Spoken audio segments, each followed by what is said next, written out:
दोस्तों, अगर मान लीजिए आप इंडियन हैं और किसी कारणवश आप सऊदी अरब में फंसे हैं। हो सकता है आपका इकामा एक्सपायर हो गया हो और रिन्यूअल ना हुआ हो सकता है कि आपका इकामा ही यूरोप में हो, या हो सकता है कि आपके ऊपर भारी भरकम रकम की फाइन लगी हो, ग्रामा लगा हो, ट्रैफिक वायलेशन हो। तो किसी भी ऐसी स्थिति में जब आप सऊदी अरब में फंस जाते हैं तो आपको पता होगा कि यहाँ पे इंडियन एम्बेसी है, आप वहां से भी फाइनल एग्जिट वीजा लेकर के अपने देश में जा सकते हैं। लेकिन बहुत से ऐसे लोग भी हैं कि जिन्हें अभी तक टाइम नहीं मिला, या पैसे नहीं है, या किसी और भी मजबूरी बस या जरूरत बस वो नहीं जा पाते हैं इंडियन एम्बेसी में। तो उनके लिए मैं आज बताने वाला हूँ कि अगर वो मोबाइल चलाना जानते हैं या मोबाइल का इस्तेमाल करते हैं तो वो अपने रूम पर बैठे ही, वो कहीं भी हो सऊदी अरब के अंदर, वो वहीं से ऑनलाइन अप्लाई कर सकते हैं फाइनल एग्जिट वीजा के। अगर वो इंडिया जाना चाहते हैं तो ऑनलाइन अप्लाई रूम पर बैठे ही कर सकते हैं। कैसे करना है, चलिए आपको बताते हैं। सबसे पहली बात ये कि अगर आप जिद्दा, मक्का, मदीना के अगल बगल के क्षेत्रों में रहते हैं तो वहां पे सिर्फ एक ही एम्बेसी है, वो भी है जिद्दा के अंदर।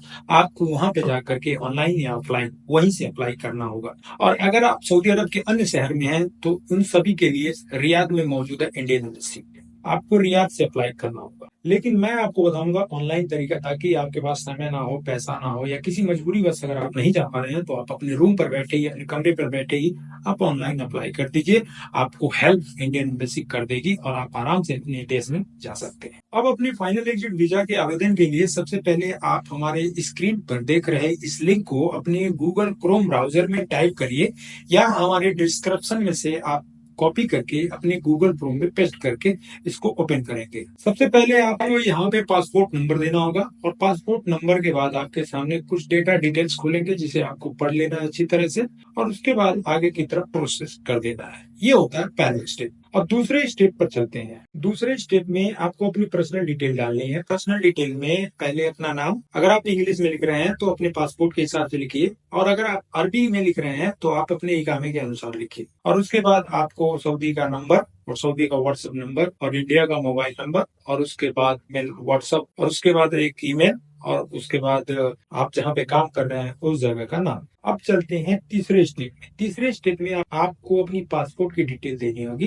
पासपोर्ट की डिटेल में सबसे पहले आपको डालना है कि आपका पासपोर्ट कब बना, किस सन में बना, और उसके बाद आपका पासपोर्ट कब एक्सपायर होगा, और उसके बाद उसमें होगा कि पासपोर्ट आपका आपके पास है या खो गया। दोनों ये चीजें यानी आपके पास मौजूद है तो उसकी आपको जानकारी देनी पड़ेगी। अब चलते हैं चौथे स्टेप में। चौथे स्टेप में आपको अपने इकामा की डिटेल देनी होती है। सबसे पहले आपको अपना इकामा नंबर देना है, और उसके बाद आपका इकामा कब एक्सपायर हुआ, और उसके बाद आपका इकामा हुरूफ में है या अभी नहीं हुरूफ में है, या आपके इकामे पर कौन सा पैसा लिखा गया है, जैसे हाउस ड्राइवर या वर्क परमिट, या किस चीज यानी कौन सा काम करते हैं वो आपके इकामे पर लिखा होगा। और उसके बाद बॉर्डर नंबर भी आपको डालना होगा। और उसके बाद चलते हैं पांचवें स्टेप में। तो पांचवें स्टेप में आपको अपने वीजा की डिटेल देनी होती है। वीजा की डिटेल के साथ साथ आप अगर कंपनी में काम करते हैं तो अपनी कंपनी का नाम लिखना है, और अगर आप डोमेस्टिक वीजा जैसे काम कर रहे हैं तो आपको अपने कपल का नाम लिखना होता है। अब आते हैं छठवां स्टेप में। छठवें स्टेप में आपको अपने इकामा और पासपोर्ट की फोटोकॉपी, जो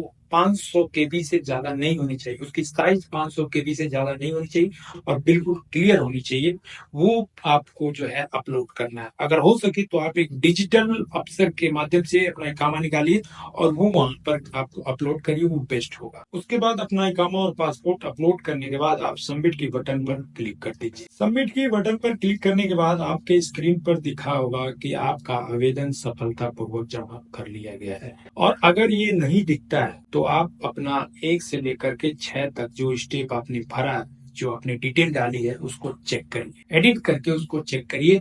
अगर उसमें स्पेलिंग मिस्टेक है या डेट मिस्टेक है तो उसको सुधार करिए और फिर आवेदन करिए। उसके बाद जब आप सफलतापूर्वक आपका आवेदन हो जाता है तो ये डाटा जो है इंडिया में मौजूद इंडियन एम्बेसी को ट्रांसफर कर दिया जाता है। इंडियन एम्बेसी उस डाटा की जांच करने के बाद वो सऊदी में मौजूद इंडियन एम्बेसी के पास वो ट्रांसफर करती है, और उसके बाद फिर यहाँ पे जब इस डाटा की जांच कंप्लीट हो जाती है और जरूरत पड़ते ही आपको फोन करके बुला लिया जाता है।